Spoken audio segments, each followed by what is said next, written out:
Sanju Verma, national spokesperson of the BJP, joins me on the show tonight. Henry Austin is the spokesperson of Kerala Pradesh Congress Committee. Sanju Verma, the National Investigation Agency, which was probing multiple cases of alleged love jihad, had concluded that it could not find evidence of an organized conspiracy.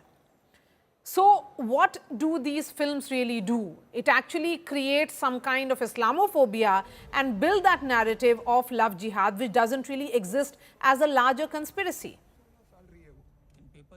You know, Maria, first and foremost, I really enjoyed interviewing with Cristiano Amon of Qualcomm. But coming to the moot point of the debate, which is the issue at hand, you know, I'm not an Islamophobe. I'm not a pseudo-secular either. And I just have this to say. Yes, the NIA has concluded that there is no organized conspiracy. Yes. But equally, you remember a person called Riyaz Abu Bakr. Riyaz Abu Bakr was apprehended 3 years back by the NIA, and he has admitted to the fact that there is a Kasargod module, there is a Kochi module, there is a Thiruvananthapuram module, there is a Malappuram module. And what are these modules? These are modules which basically thrive on love jihad. Now, love jihad is not a figment of BJP's imagination.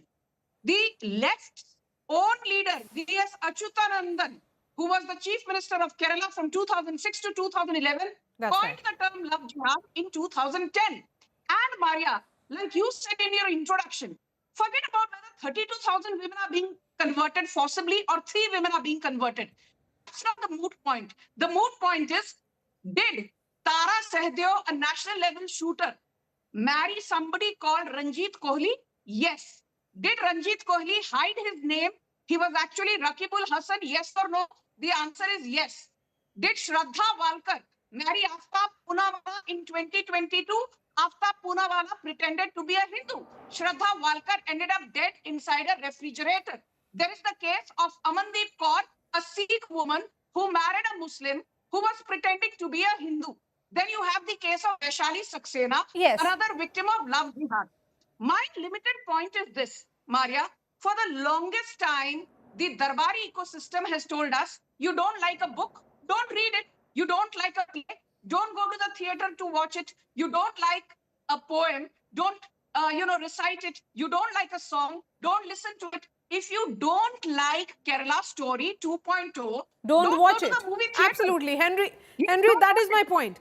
I mean, the Congress has been saying that Kerala Story 1 was propaganda and a kind of an attempt at narrative setting which did not really yield electoral dividends for the BJP 5 years ago. You feel the same about Kerala Story 2. Then why build that entire hullabaloo around it that it should not be watched? Let people decide what they want to watch. And if it is indeed a propaganda, then people will reject it. Well, the actual picture of Kerala Story, as it unfolded in 2023, the tagline was that 32,000 women were recruited as ISIS through love jihad. That was the tagline of the movie, and based on original story. And there was a case, and Supreme Court verdict came in, and the makers had to retake back the tagline. And they had to put out 2 statements saying that this is not based on factual things, it's an imaginary tale. And 32,000, the number was also taken back, reneged. So where is this basis of originality? And second thing, now Kerala Story 2 is coming in. And what is the connection with Kerala in this? The makers have exhibited, or they've brought on stage 30 people who they claim to be original survivors of such incidents. But there was not a single Malayali in that. No Keralite. So what is the connection? So if there is no Keralite in the movie, then why name it Kerala Story? Okay, let Sanju Verma respond to that. Why paint the entire state with the same brush? Okay. Yes, Sanju Verma, if there is no Malayali in the film, then why call it a Kerala Story? I'm so glad this point was made by the other panelists. Do you remember there was a hullabaloo and brouhaha about a case called Hadia / alias, Akhila Ashokan. Akhila Ashokan became Hadia. Akhila Ashokan married Shafeen Jahan in 2016. Yes. In 2017, the Kerala High Court annulled Akhila's marriage to Shafeen Jahan at the behest of Akhila's parents, but the Supreme Court restored Akhila's marital status in 2018. Akhila Ashokan, as in Hadia, went around town saying Shafeen Jahan is innocent. She's remarried a second time to Khalid Dastagir, saying Shafeen Jahan, she divorced him because he had his, allegiance to ISIS. He had his allegiance to PFI. He had his allegiance to SDPI. No, but his own wife. But since Ms. Verma, you're talking about Supreme Court had in fact upheld Hadia's right to choose her religion and marriage and had rejected the broad conspiracy claims as well. Maria, may I just add that Hadia in court said that she had willingly converted in 2012. She converted to Islam in 2012. The case came up in 2018. Akhila Ashokan was a victim of jihad. She's on court. But the Supreme Court, but why are you disputing it? But Sanju Verma, but the Supreme Court had emphasized personal autonomy then and had rejected the broad conspiracy claim here. Maria, I'm just pointing to one important aspect. Supreme Court restored Hadia's marital status. I said as much. But let's not lose sight of the woods for the trees. The limited point is Hadia, who swore by Shafeen Jahan, actually turned on him and said she was a victim of love jihad.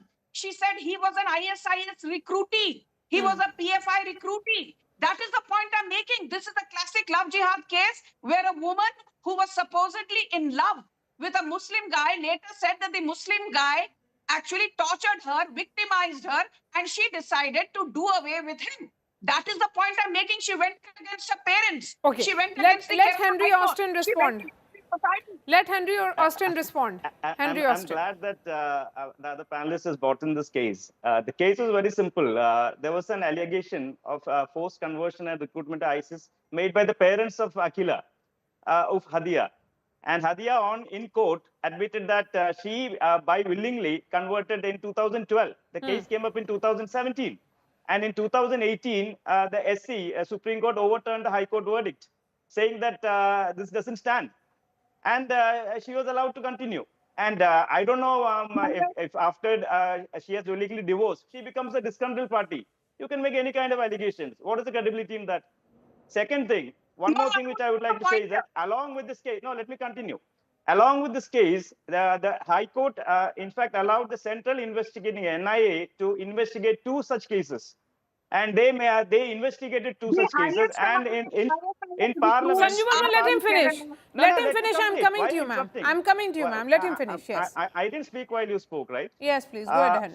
And in Parliament in 2020, Mr. Benny Behanan, MP from Kerala, he asked a question in Parliament. Is the government aware of the observation of the Kerala High Court that there is no case of love jihad in Kerala? And second, if so, any details thereof? And is there any central agency which is investigated love jihad in Kerala in the last 2 years and details thereof? You know the answer which was given. You know the answer which was given by the Home Minister, Mr. Amit Shah, Home Minister of India, gave an answer in Parliament. No, why are you I'm coming to you, Sanju Verma. Let him finish. Let him finish. Let him finish. I'm coming to you, ma'am. I'm coming to you. Yes, please go ahead, Henry. And the Home Minister of India, Mr. Amit Shah, in Parliament said that Article 25 of Constitution provides freedom to profess, practice and propagate religion subject to public audience, morality and health. Various courts have upheld the view, including the Kerala High Court. The term love jihad is not defined under extant law. No such case has been reported by central agencies. No, however, two cases from Kerala involving interfaith marriages have been investigated by the central agency. Okay. Maria, yes, I will come to you. Let him finish. I'm coming to you. I'm coming to you, ma'am. I'm coming to you, ma'am. I'm coming to you. Further to this, the NIA, after investigating 11 such cases of interfaith marriages in Kerala, and they completed the investigation in 2018, and their statement says that the agency has not found any evidence to suggest that in any of these cases, either man or the woman was coerced to convert. Yes. So the central agency Can I and the come in here? parliament, the Home Minister says there's no love jihad. Okay, so if And, there is no my co-panelist evidence, continues to okay, maintain it's love jihad. fine. If there It's is just no propaganda. evidence, if there is no evidence to suggest that there is a no larger legal conspiracy than Sanju Verma, then don't these films do more damage to the social fabric of a state and country at Maria, large? you gave a free run. You gave a free run to the Congress spokesperson for 5 minutes. I need half that time. He keeps quoting Amit Shah. He keeps quoting NIA. The same NIA has said just 18 months back that the highest number of forced conversion of Hindus and Christians in the garb of marriage happens in Kerala. The same Amit Shah has told that Kerala is a bankrupt state. You don't believe him. The same Amit Shah has said that love jihad is a harsh reality. You don't believe him. I will give you one example. This is a very, very damning example. It happened on the 18th of April 2024. The town was Hubli. The state was Karnataka, ruled under the incompetent Congress party's head honcho Siddaramaiah. A 24-year-old girl called Neha Hiremat was murdered in broad daylight by her classmate, a Muslim called Fayaz. And he said he did it because she refused to convert. And this is the statement of Fayaz in front of NIA. Neha Hiremat, Vaishali Saxena, Hadiya Ashokan, Amandeep Kaur, Shraddha Valkar. How many more Hindu women need to find themselves inside a refrigerator before the Congress party wakes up to the fact that love jihad is a reality? And my final point, Maria, Okay. I'm not an Islamophobe, but I want to ask you one thing. When the Kashmir files came out, this entire Darbari ecosystem said Vivek Agnihotri is dishing out figments of his imagination. What happened in 1990 when more than 5 lakh Kashmiris were thrown out of their home? Is that not a reality? The brutal murder and rape of Girija Tikku, Satish Tikku, Okay. Tikkalal Taplu, Justice B.K. Ganju, Okay. Neelkant Sanju Ganju, Verma, you have made your point. Ma'am, you have made your these point. not real cases? Okay, you have made your point. We'll end on that note now. Sanju Verma and the Congress spokesperson, Mr. Austin, thank you. Will you allow me a rejoinder? No, Do we you have time? really come to the end of this discussion, Henry Austin. Thank you for joining us.